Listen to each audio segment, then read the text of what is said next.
All right, guys, there's a video that I wanted to watch on stream today. I saw it when I was cruising through YouTube earlier. It's by one of my favorite content creators, TheLazyPeon. If you're watching this on YouTube, please go to his channel and subscribe to it if you haven't. Like his video. They're always very good. If you're watching live on stream now, please feel free to comment. He asked the question, when will the MMORPG Glory Days return? In the comments below the video, maybe let me know when you think the glory days of MMOs were. Obviously, it would probably have to have been around the time of TBC, Vanilla, the Wrath of the Lich King, maybe. But maybe up until the end of Wrath or Kata or something like that, and then it's kind of maybe been going down from there. There are probably more people playing MMOs today than there ever were before, just simply because there's so many of them out there. Like, look at all the Asian MMOs and stuff like that. There's still a lot of people. There was no Final Fantasy 14 back then. You know, there's probably actually more people playing MMOs today than there were back in World of Warcraft's heyday. But there's just so many more MMOs. We're going to turn the sound off here. So anyways, in the comments below, let me know when you think the glory days were. And when do you think they're going to come back? Are they going to come back with Ashes of Creation? Or do you think that they're just not going to come back? Let me know when you think they were in the comments below. Say hello to YouTube, everyone. All right, let's watch these. Let's watch the video. I'll give you my opinion towards the end as well. If you have any comments in chat, just talk. I'm going to be pausing the video from time to time. Do you miss the glory days of MMORPGs? Yes. Back when you were dropped in what felt like a completely unexplored world with infinite possibilities. This is obviously EverQuest. This is probably the first. Like, Ultima Online, I think, was the first relatively decent sized MMO, but I think they maxed out at like 100,000 subscribers, which at the time was considered insane.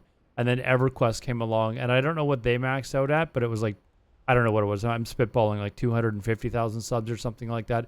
It just dwarfed Ultima Online at the time. You spawned into the game for the first time, and there was instantly a feeling of mystery.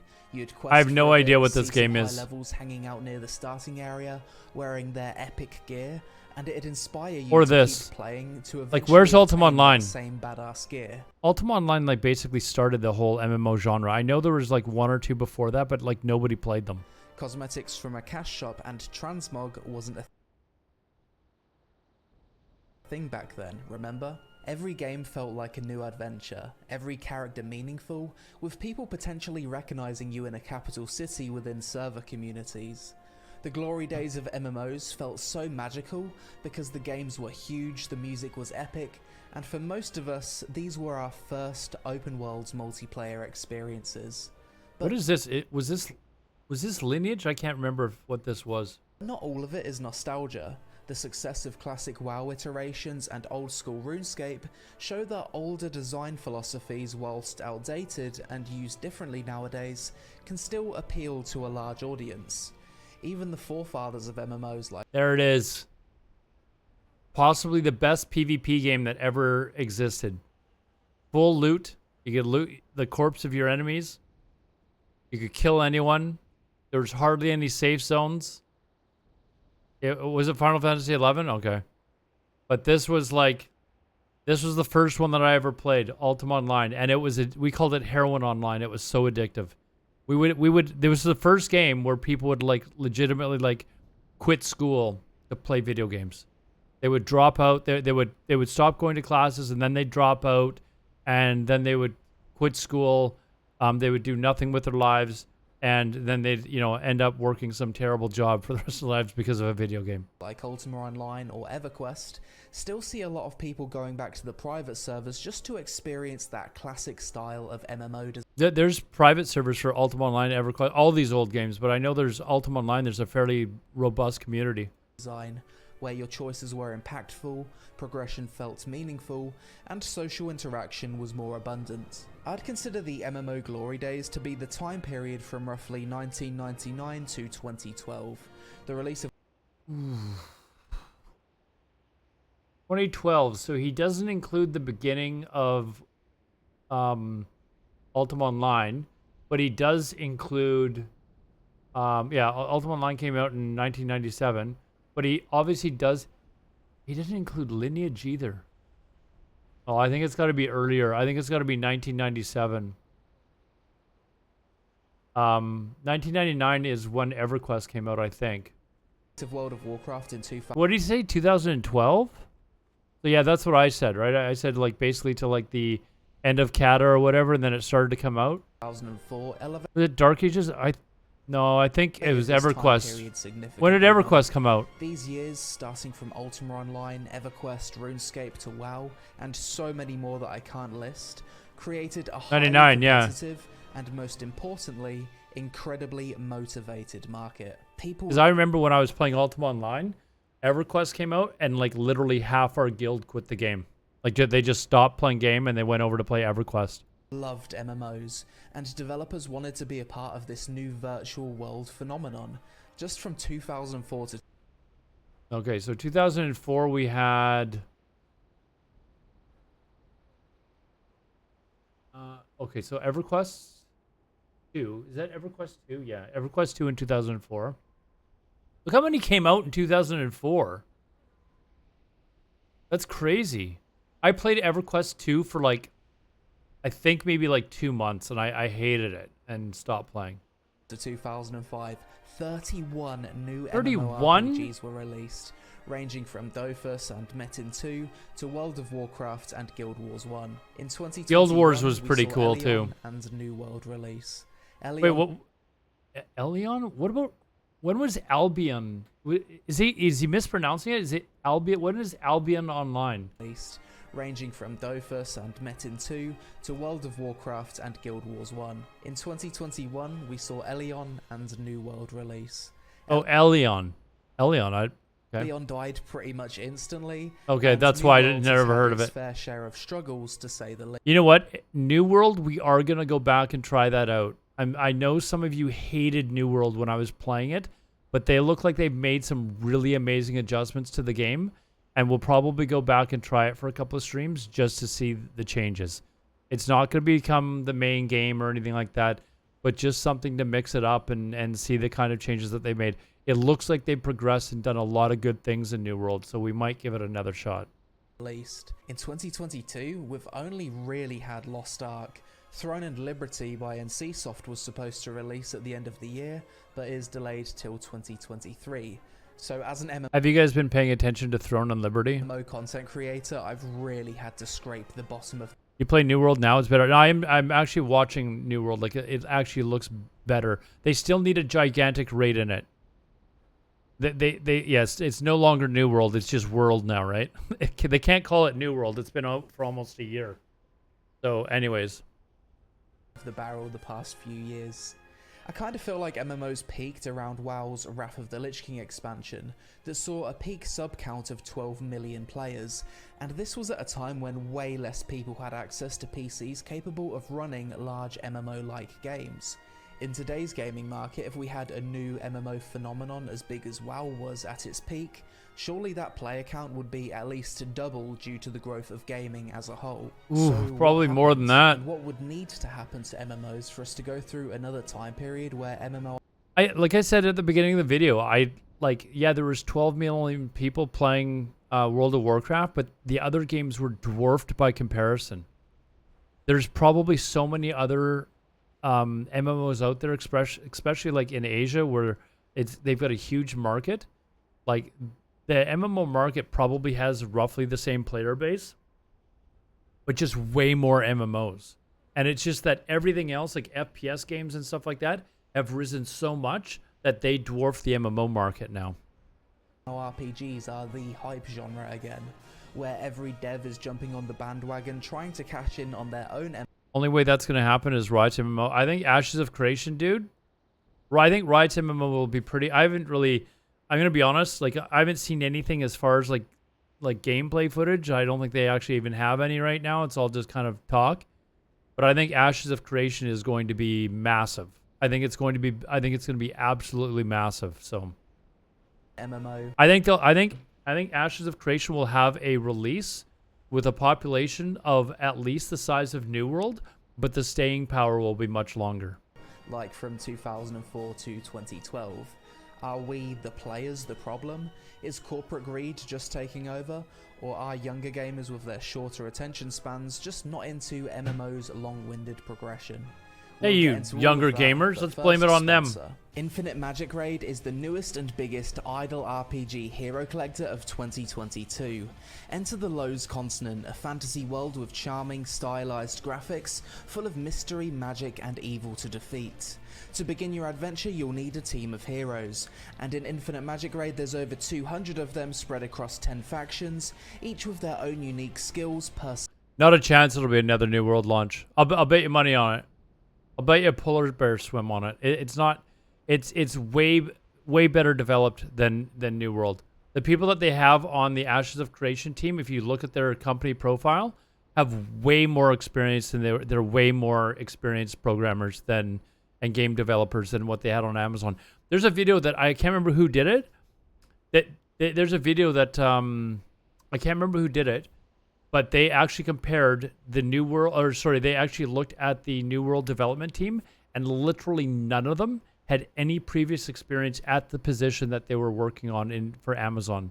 They literally had no experience going into this. Whereas Ashes of Creation, they've hired like the who's who of game development. Like it's like an all-star cast of developers. It's a completely different situation. Like you've got nothing to base the fact that it's going to be a crappy game other than saying they're promising a lot. Like you've actually got nothing to base your opinion on and say that, oh, it's going to be a crappy game other than it's just, you know, you're taking a wild guess. New World did have good devs, but they didn't Amazon get rid of them and get a load of unexperienced people in? I don't think they've ever fired. Did they ever go through like a massive firing? Are you talking about Blizzard? Blizzard did that. But Amazon has never had like a really top-notch team. So like give me some evidence as to why you think Ashes of Creation is going to be bad. I don't think you've got any. Like they've got literally an all-star cast of developers. Go look at their LinkedIn profiles and you'll see that they've got tons of experience on lots of other projects. Like this Steven Sharif guy literally went to other companies and rated them basically and took their best personnel. That's what he did to get his team started. Personality and high. And you know what he's actually doing? He's paying them really well. So people actually want to work there as opposed to like Blizzard or something like that pay their employees basically minimum wage in like areas like Los Angeles where they can't even afford an apartment for themselves, you know, type of thing. Quality 3D model. Whilst easy to learn, Infinite Magic Raid has highly strategic battles in which you'll need to learn how to build an effective team composition to counter your enemies. Some heroes synergize better together than see this video. Download now. Fast forwarding. I'm sorry. I know people get angry that I fast forward through that stuff, but I mean, come on. Who actually wants to play that crap? But City of Heroes was another one that fell on us. What is this? Toontown? Vanguard? Three Realms? The Matrix? There was a game? What? There was a Matrix Online video game?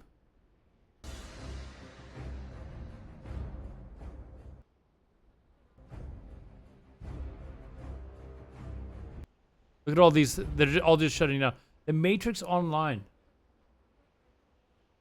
I had no idea there was even a Matrix Online. Was trash? Well, I guess so. It closed down really quickly, it looks like. Welcome to the stream, by the way. Kara, there's another one. Gone. Wait, the Rise and Fall of New World.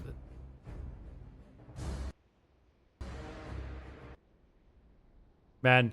I mean, it's not over. Like, we are going to try it again. I'm actually hoping New World can turn it around. The problem, though, is you look at other games that have apparently turned it around. Like, Age of Conan right now is supposed to be a pretty decent game. Like, if you talk to people that are playing it, they'll be like, no, it's way better now. But they've kind of lost their opportunity. They've lost their chance. And it would be virtually impossible for them to get all the, you know, a bunch of their people back type of thing, right? So for the past few years, MMO releases have felt something like this. A new game comes out, everyone's excited and hyping it up pre-launch. Then check this out. What is Eternum? Damn it! because even if the game sucks long term, that new MMO feeling is always fun for a while. Maybe you get your old gaming group back together for launch, book some time off work, and within a week or two the cracks have already started to show, and the game's bleeding players. Look at this. After going through this cycle over and over again, you start to get a sense of guilt that the time you scheduled off work probably could have been spent better with friends, family, or an actual vacation. But instead you just wasted your time on another failed MMO, making you more... How many of you guys have booked time off of work to play in an MMO? I mean, let's be honest. You guys all book time off work for Classic. Put ones in chat if you've ever booked time off of work to play an MMO. Like a fresh launch, whether it's an expansion or a new game. You all have. Why am I only seeing one? I know there's way more than you than that. Never. You haven't time off since? So you've done it before then. So put a one in chat. You've done it before. Probably all of us have booked at least a day off or something. Or at the very least, you've called in sick. Okay? You've called in sick because you wanted to raid or you've called in sick or whatever. And more jaded. New MMO releases nowadays almost never see a growing player base after launch. It felt like MMOs during this time period did a much better job at retaining players and even gaining players. In recent years, the only MMO I can think of that's actually managed to gain players is Final Fantasy XIV. Konnichiwa, you magnificent bastards! Are people just fundamentally bored of the MMO formula? Why do so many games feel empty and repetitive? What's happened to us, and how has game design changed in the... I don't think it's people are tired of the MMO. People are honestly like, I think honestly they're just tired of poorly developed games that are pushed out the door long before they should have. New World is a perfect example of a game that should have been amazing, but was thrown out the door way before it was ready to be put out. It could have been an amazing game if it was ready at launch, and it wasn't. It wasn't even close to being ready. Last 20 years. Well, for one, we have changed. Think about it this way. With all the changes that New World's made, and actually, there's actually people going back to trying New World because of a lot of these changes. Imagine if the game had come out with those changes already in place, which is now a year later, with those changes already in place, and maybe like a new raid that was about to come out instead or something like that. Imagine if it had come out like that instead. Do you think the video game would be in better shape like in a year from now than it is now, a year after launch? Probably making a lot more money. Like a pack of rabid dogs, we're jumping on every nugget of information whenever a new... Every major experience Call of Duty drop dinner was the final straw with not being able to play for 2 days. I booked time off for Classic, Vanilla. That's it. I don't believe I booked time off for TBC. Oh, I was streaming full-time at that point. I was already streaming full-time when TBC launched. So, I think... No. I think I still have my. Anyways, I'd have to check. I booked time off work 3 weeks to see the Olympics because it was in my city, Sydney. I worked at the Olympics when they were here in Vancouver, so. New MMO is announced. Early access, oversharing development updates, and open betas get us excited for the adventures to come, but also allow us to explore the world, theory craft builds, and map out leveling routes, so by the time a new MMO has fully released, we're ready to min-max the ever-living shit out of it. Less people played games that way back in the day.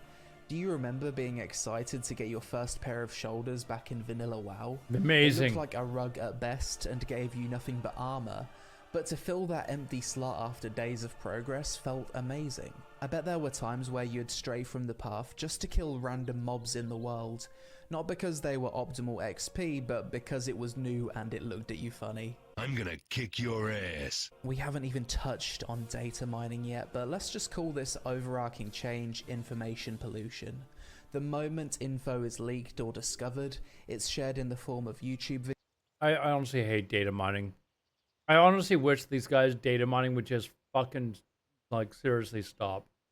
It's really kind of irritating not to like be surprised when something's announced, and I I get why they do it, because you'll get people that you'll get views on your video type of thing. I believe that World of Warcraft or Blizzard is apparently doing something where they I don't know, they hide the code better or something like that. Anyways, that's what they're trying to do, but videos, Twitch live streams, tons of different guide websites, and word of mouth. they're making money off of This it. will Exactly. not go away. Like anytime you see this data mine, blah, blah, blah, it's a YouTube video, it's for the views. Like it is literally for the views. And you'll get people that they can't help themselves but watch it and then they'll go and tell everyone else. So even if you don't watch the video, you're going to hear about it. Even if you don't want to, like, if you don't want to know, you've got somebody in your Discord that's like, hey, did you see the new mount that was data mined? It's going to be a blue raptor. Like, great. Okay. You know, cool. And yes, Or like a new expansion or something that comes out. Like, we know about the expansion and basically every quest that's in the expansion, like before the expansion announcement. It kind of ruins it. Like, I remember back in the day when like TBC and when Wrath were announced. Like, I remember watching the trailer for Wrath of the Lich King, not knowing anything about the expansion, and it just blew you away. It was like, oh my god, that looks amazing. Nowadays, we knew Wrath was coming out like 3 months beforehand because they already had data mine crap that was being put on the launcher and crap. yes, I understand that I'm part of the problem here. You are part of the There's problem. much more of a financial incentive for people to create websites with in-depth guides Exactly on what every we just aspect said. of an MMO. Achieving world's first max level whilst live streaming on Twitch could potentially kick off a streaming career, and sponsors would happily pay thousands of dollars for a 90-second ad on a gaming video with a few 100k views. MMO developers need to find a way to make their games with enough complexity that simply watching guides won't necessarily make you succeed. Compared to older games, modern MMOs typically have a much more casualized open world and overall experience, to the point where going out and exploring doesn't feel dangerous. Unless you're inside a raid or doing some instanced challenge mode content, monsters in the world are usually trivial. Contrast this to EverQuest back in the day, where random mobs roaming the world would often require multiple players to take down. Developer time is often wasted by focusing on brainless target dummies across the world, in which killing them makes you feel absolutely nothing. If I attack a humanoid in WoW Classic, it will run away at low health, which not only makes sense realistically, but also makes you think about executing targets, or just simply not pulling monsters inside huge camps. Most games don't even think about simple interactions like that anymore. In the pursuit of accessibility, MMOs have kinda lost their sense of accomplishment, during the leveling anyway. Also, is it me, or did older MMOs just feel bigger?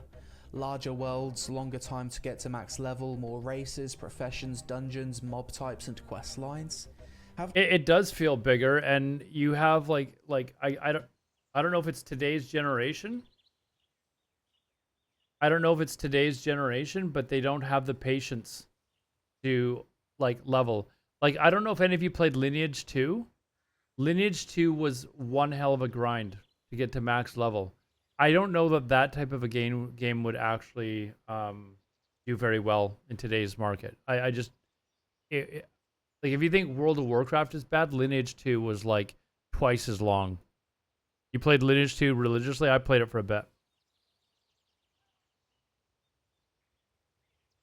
Developers put less effort into making their MMOs ambitious due to so many failing over the years, and it being considered more risky to make an MMO compared to any other gaming genres from a financial perspective. Games are made as a product nowadays, more so than ever. Data analysis are at the forefront, with market and consumer behavior studied to maximize player engagement and profit. Most MMOs from 1999 to 2012 used a subscription fee business model with no cash shop. This incentivized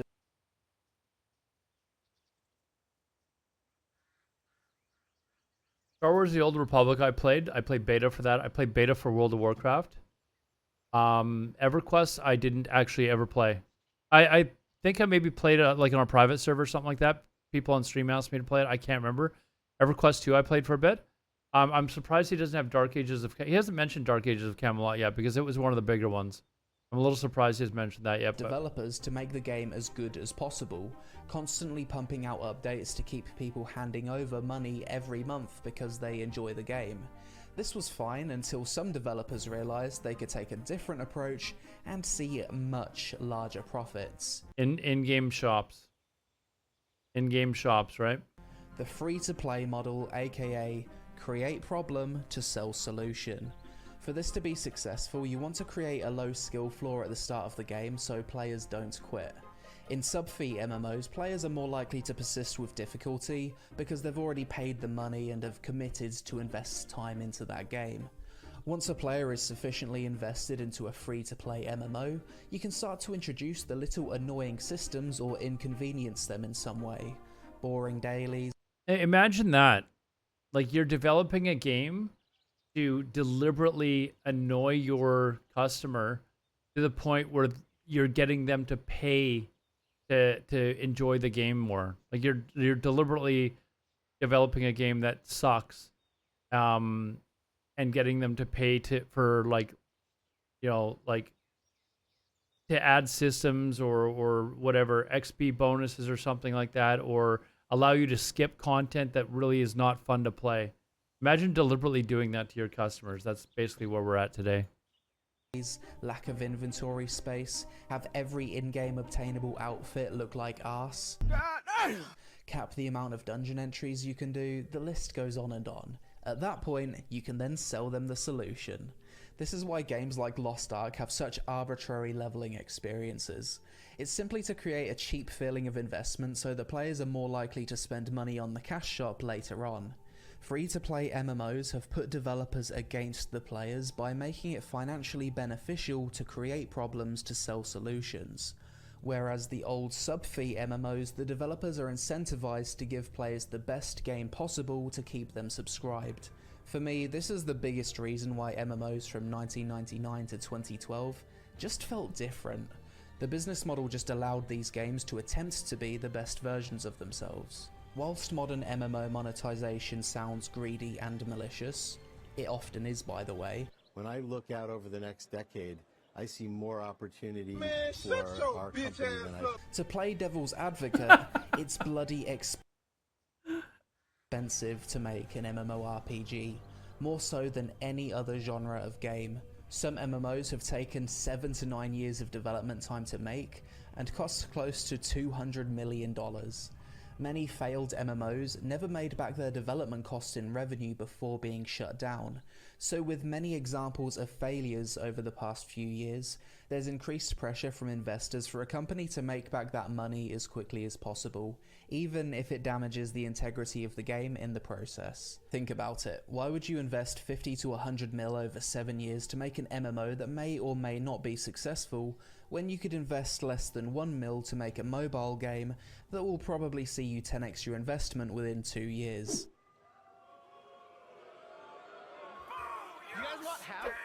Met that guy at BlizzCon. I almost felt bad for him. Met him at the party at BlizzCon in the bar at the Hilton. I actually felt bad for the dude. Unfortunately, as gaming monetization has changed, the risk versus reward just isn't there for MMO investment nowadays like it used to be back when it was the hype genre. So is there any hope? Will we ever see MMOs become the hype bandwagon genre again? Is the fantasy of what's portrayed in Sword Art Online, Ready Player One or Overlord a real possibility in the future? Or would those games actually be ruined by pay to win in reality? Well, as for the short term, we actually do have a few MMOs in development by massive teams. You've got the Riot MMO, Soulframe by Digital Extremes. As much as New World hasn't lived up to the hype, at the very least, it's improving, adding new content, and still isn't pay to win. Soulframe, I'm gonna have to check that one out. Possibility of successful entrepreneurs who are passionate about the genre making their own MMOs, as we've seen with Ashes of Creation. Maybe one of those games will absolutely pop off, and more studios will jump on the bandwagon to appeal to the new generation of MMO gamers. If that doesn't happen, we're surely going to reach the point with AI and technology that MMOs just become easier and easier to make. Unreal Engine 5 has made significant improvements to the development pipeline of games. There's a worry that AI-generated art is going to ruin... I'm really interested to see how Ashes of Creation is.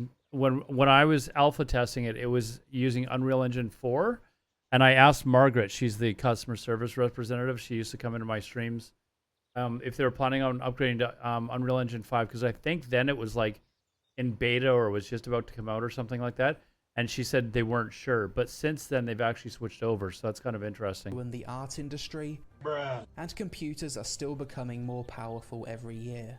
Perhaps one day in the future we can just tell AI what we want in a game. You know what I think is ultimately probably going to happen? You're going to have a virtual reality MMO, something like that, where you're actually like placed into the world. And I think that's probably going to be something where it drives player. There's probably already like, you know, really poorly done versions of that. I can't remember what the name of the one game is where you can like walk around, but I think you're literally going to probably have a situation where the world actually looks like medieval England or something like that, and your character is roaming around in what basically looks like a real life medieval Europe. And when something like that comes around, I could definitely see MMOs or that version of an MMO just taking off. And it will be able to do hundreds of hours of artwork, asset design and coding within a few minutes, vastly reducing the amount of time it takes to actually make an MMO, the costs associated with it, and as a result improving the risk versus reward of such a venture for investors. I think this is all just a matter of time really. If we got to that point and it became easy to make MMOs, perhaps they would become less pay to win due to there being more competition in the market. But honestly, you ever see Callous Row? No. I'll have to check that out afterwards, though. That's just pure hopium on my part. I'm not sure it's possible to put the monetization genie back in the bottle at this point. So let's just say we do see MMOs become the hype genre again. What would those games look like? Would they be drastically different to MMO design of old? Or would they go back to a more classic design? What the fuck is this piece of shit? Will developers ever be able to solve rampant RMT in almost every game? Is it possible to develop a new MMO and have it not be completely ruined by data mining before it's fully released? And what kind of MMO would actually appeal to today's meta mentality? What the... Look at the face, the nose, and the jaw. What the hell, man? Gaming audience. Thick ass. Hey, Gnarl, what's up? Truthfully, I don't think we know the answer, but it's probably a game that's able to play to the strengths of what made people fall in love with MMOs in the first place. The idea of an alternate reality, a second life. Keep that term in your heads, alternate reality, because I'm going to talk about it after he's done here. Where you escape from your day job, a game that can make you feel invested over a long period of time due to overcoming adversity, and a game designed in a way where the developers aren't acting against the interests of the players for profit. I want to see the next big MMO bring back that sense of awe you had when you saw a player on the server with some crazy legendary item that nobody else has. A game that brings back social interaction, friction between players, and a good mix of content from casual to ultra hardcore. Remember back in the day when MMOs were so popular that you'd actually see ads for them on mainstream TV? That's just like MapleStory. The free online game where you get to hang out with friends and experience the out of the ordinary. What the fuck is this? By the way, what the hell happened with all the badass PvP montages from back in the day? Wait, have they not seen the the Tyrants PvP video? You guys have all seen the Tyrants PvP video. We got a great PvP montage. There you go. I'll link it in chat. You can find it on YouTube as well, guys, if you're watching the YouTube video. Why don't people make them anymore? Invest in the players. Invest in the... Only old farts that still play this game make those. Only the old farts. Invest in social interaction and organic content. If the players can create their own fun, overcome their own challenges, then waiting for the next roller coaster ride to release every 6 months won't feel so draining and repetitive. How do long-term WoW or Final Fantasy players not completely burn out of their games? Guilds, friend circles, roleplay, completionism, raiding, and PvP, most of which include some sort of social interaction. Allow the players to create their own storylines. I'm a paladin with 18 charisma and 97 hit points. I can use my Helm of Disintegration and do 1d4 damage as my half-elf mage wields his +5 Holy Avenger. Paladins can't use the Helm of Disintegration. Drama between guilds fighting for territory, full-time crafters, gatherers, full-focused raiders, a ruthless PvP gladiator, or maybe I could make a name for myself ERPing in some degenerate player-made dungeon for coin. Ultimately, I guess the question is, will players adapt to a more modern approach to MMOs, or is it old-school design philosophy that will prevail in the end? When will the glory days of MMOs return? Only time will tell. Hope you enjoyed the video, guys. Let me know what you think about the future of MMORPGs in the comments below. Smash that like button whilst inhaling an unhealthy dose of hopium for the algorithm gods, and social media on screen. Thanks. Anyways, so I said I was going to give you my ideas afterwards. When I mentioned during this video alternate reality, I think ultimately when there will be a time when game development and our computers or whatever will have enough power and the development will be at a point where they can actually develop an in-game, like a virtual reality game that is like unbelievably realistic and can put you into a time that you would maybe love to have, been in, maybe like medieval Europe, or a game that was in kind of like the world of The Hobbit or something like that, or Dungeons and Dragons. Like, it's actually going to be something where you're basically wearing a VR headset, and as soon as you put it on, it's going to look like you're sitting in medieval Europe or one of these fantasy lands. And I think when something like that happens, it's going to be so massive and so popular. Keep in mind, if you have that, you're also probably going to have like VR porn or whatever, like lots of other video games that will use VR, FPS games with VR headsets. I know there's probably stuff like that out there that exists, but I'm talking on the scale where it's so realistic that you're just addicted to it.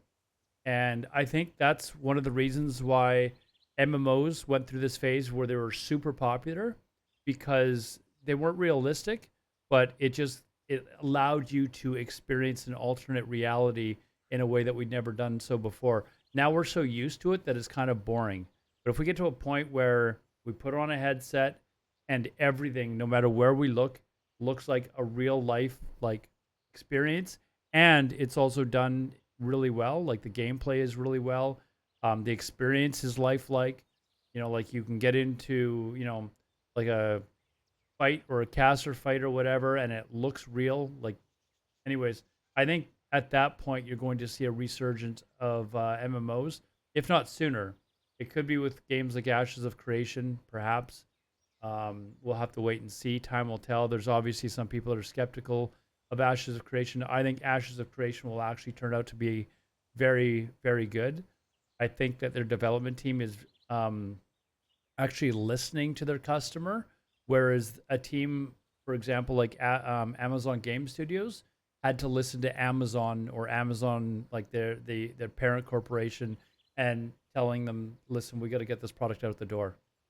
We got to get this out like in 6 months' time. That's it. No more holding the game back. I honestly don't think Ashes of Creation has that. I don't see them, and they've even mentioned it. We're going to release this game when it's ready. They're the guy who's bankrolling the game. Apparently, he's worth hundreds of millions. He said we'll release it when it's ready, and it could be. I think it's going to be in like 2.5 years, because they're fast tracked now with Unreal Engine 5, but it could be 4 or 5. I think that they're going to release it when it's ready. So, anyways, the glory days for MMOs was back in probably, I guess it started around 1997, but I guess even Ultima Online, it kind of reached its peak in like 1998, maybe early 99, but then it kind of fell back because EverQuest came out, and even more people started playing MMOs. Like, a lot of people, their first MMO was EverQuest. And Dark Ages of Camelot came out. Guild Wars 1. Was it Anarchy Online? There was several big MMOs that came out around that time. So, anyways, I think we will see another resurgence of MMOs. I think it'll start with MMOs like Ashes of Creation, which put their player base first and not necessarily trying to make a quick buck. So, anyways, that's it for me for this video. Again, if you like the video, please like and subscribe to the video down below. Leave a comment down below with your feelings. As I mentioned earlier in the video, when do you think the golden years of MMOs were, and do you think that we'll see maybe another resurgence, and when? If you enjoyed this video, please also consider coming to my Twitch channel. I stream 6 nights a week from Tuesday through Sunday at 9 p.m. Eastern, 6 p.m. my time. 9 p.m. Eastern, 6 nights a week. We'll talk to you then. Take care and see you in the next video.